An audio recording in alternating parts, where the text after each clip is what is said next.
They say war changes a man, but it changes the dogs too. You hear it before you see it. The low rumble of helicopters slicing through dawn, the heavy breathing of soldiers gearing up, and beside them, the rhythmic pant of a working dog. Muscles coiled, eyes locked. No fear, no hesitation, just instinct and loyalty. These are the soldiers without rank, the ones who run toward danger because we ask them to. In the dust and chaos of war, the bond between a handler and his dog is unlike anything else on the battlefield. It's not written in words, not forged by training manuals. It's built in the silence between heartbeats, when both lives hang on trust. A soldier can radio for backup, a dog can only look back. Somewhere in Helmand Province, 2012. A patrol moves through a village that's too quiet, the kind of quiet that hums in your bones. Sergeant Mike Torres scans the rooftops, finger brushing the trigger guard. Beside him, his partner, a Belgian Malinois named Roxy, freezes mid-step. Her ears twitch. Her nose catches something beneath the dust, faint but certain. Torres knows that look.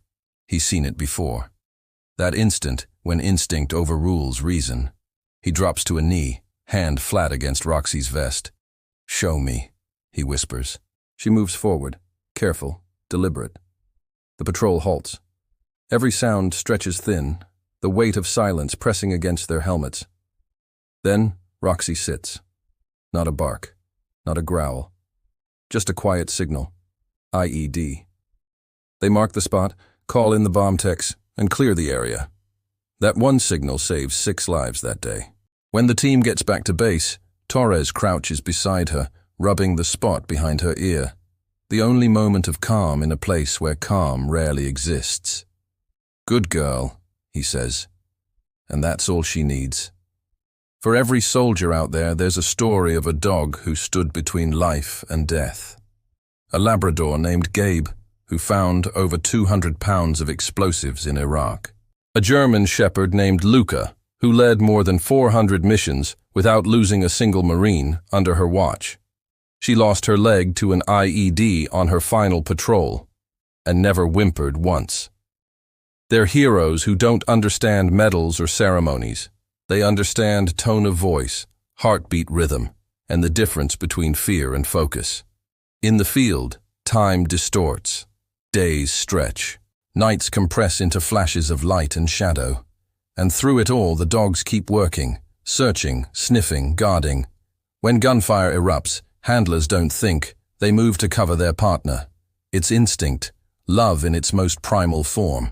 Because out there, the line between human and animal loyalty blurs until it's one and the same. Corporal Elena Brooks remembers the day her K9, Diesel, took a bullet meant for her. They were sweeping a compound in northern Syria. 1 second, everything was routine, just another search. The next, chaos. A door bursts open, muzzle flash. Diesel lunges, a blur of tan and muscle. The bullet catches him across the shoulder. Brooks drags him behind a wall, blood pooling fast. "I could hear him breathing," she said later, "and for the first time in months, I prayed." He made it. Barely. 2 surgeries later, Diesel was retired, his last mission complete. Elena says she still wakes up at night to the sound of his tags jingling in her dreams. There's a moment every handler dreads, the flight home without their partner. When deployment ends, paperwork decides who stays and who goes. Some dogs are reassigned. Some retire to civilian life. Others don't make it back. At Dover Air Force Base, a casket draped in a flag rolls down the tarmac. Soldiers stand at attention. Inside, not a man, but a dog named Axel. He was hit during a patrol outside Kandahar, saving his team in the process. His handler walks behind the casket, eyes locked on the ground. No words. Just the soft echo of boots and the faint clink of a leash held tight in his fist. In war, everyone bleeds the same. Years later, veterans talk about the things they can't forget. The sound of gunfire, the smell of diesel and sand, the faces of friends lost. But ask a canine handler what lingers longest, and they'll tell you it is the weight that once pressed against their leg during every mission. That silent reassurance. I'm here. I've got you. Some keep the leashes. Some keep the collars. All of them keep the memories. Military working dogs have served in every major conflict since World War II. They've parachuted into combat, tracked insurgents through cities, located hostages in the dark. Some even wore cameras that fed live footage to command, seeing the unseen, going where no soldier could. Their training is relentless. Weeks of conditioning, scent work, obedience drills, bite control. Every command could mean life or death. Handlers and dogs learn to read each other without words, a nod, a gesture, a single breath. And still, no matter how advanced technology becomes, no drone or machine can replicate what they bring. Intuition, courage, and unconditional loyalty. Back in the States, retired MWDs face a quieter kind of battle. Many carry the invisible scars of war, noise sensitivity, anxiety, nightmares, just like the soldiers they served beside. Some find peace with their handlers, reunited after years apart. You'll see them in suburban yards, gray around the muzzle, chasing tennis balls instead of insurgents. But their eyes, those eyes have seen too much. There's a story about one such dog, Rex, a German shepherd who served 2 tours in Iraq. His handler, Staff Sergeant Anthony Cole, fought for years to adopt him. Bureaucracy, red tape, endless waiting.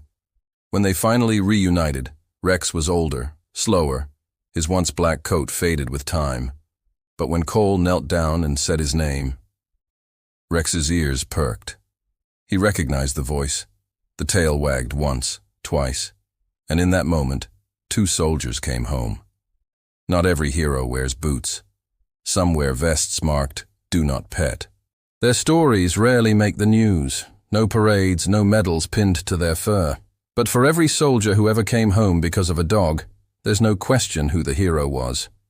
They are the unseen guardians, the ones who search when no one else dares to, the ones who don't ask why, only when do we go.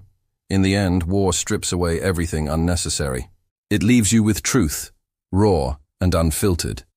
And in that truth, amid the noise and the fire, stands a soldier and a dog, one trusting the other completely. When the dust settles and the world moves on, their stories remain, written not in history books, but in the hearts of those who served beside them. Because sometimes courage walks on 4 legs, and sometimes the bravest souls don't speak at all.